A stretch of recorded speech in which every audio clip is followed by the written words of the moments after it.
আমরা আপনাদের প্রত্যেকটা কমেন্টস করি, চেষ্টা করি প্রতিটা কমেন্টসের রিপ্লাই করার, এবং এই রিপ্লাই করতে গিয়ে আমরা দেখি একই ধরনের প্রশ্ন বারবার আসে। সেটা হচ্ছে বেশ কিছু গালাগালি থাকে যেগুলো মুখে আনা যায় না। তো আপনারা যদি আমাদের সমালোচনা করতে চান, আপনারা আপনাদের মূল আইডি নিয়ে এসে আমাদের সাথে যুক্তির সাথে সমালোচনা করেন।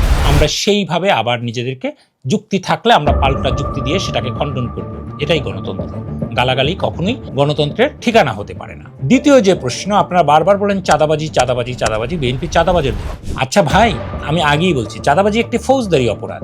ফৌজদারি অপরাধের ব্যাপারে দেশের নির্দিষ্ট আইন শৃঙ্খলা বাহিনী আছে, আইন বিভাগ আছে, তারা এই বিষয়টা দেখে। তো আপনারা অ্যাজ এ সচেতন মানুষ, আপনারা যদি মনে করেন কোনো মানুষ চাঁদাবাজি করে, আমি কোনো দলীয় মানুষদের কথা বলছি না, যে কোনো মানুষ চাঁদাবাজি করে, তাকে একজন নাগরিক হিসাবে, সৎ নাগরিক হিসাবে আপনার উচিত সেই মানুষটাকে ধরিয়ে দেওয়ার ব্যাপারে তাদেরকে সহায়তা করা। তো আমার বিশ্বাস আপনাদের এর মধ্যে থেকে একজন মানুষও একজন চাঁদাবাজকে ধরিয়ে দেননি, কিন্তু আপনারা এখানে এসে সেটার একটা কোমল সহানুভূতি নেওয়ার আশা করেন। চাঁদাবাজি কোনো কোমল বিষয় না। আপনার যদি চাঁদাবাজিটা যদি সেই রকমের হয়, আপনারা যে কোনো চাঁদাবাজকে ধরে নিকটস্থ আইন শৃঙ্খলা বাহিনীর হাতে তুলে দেন।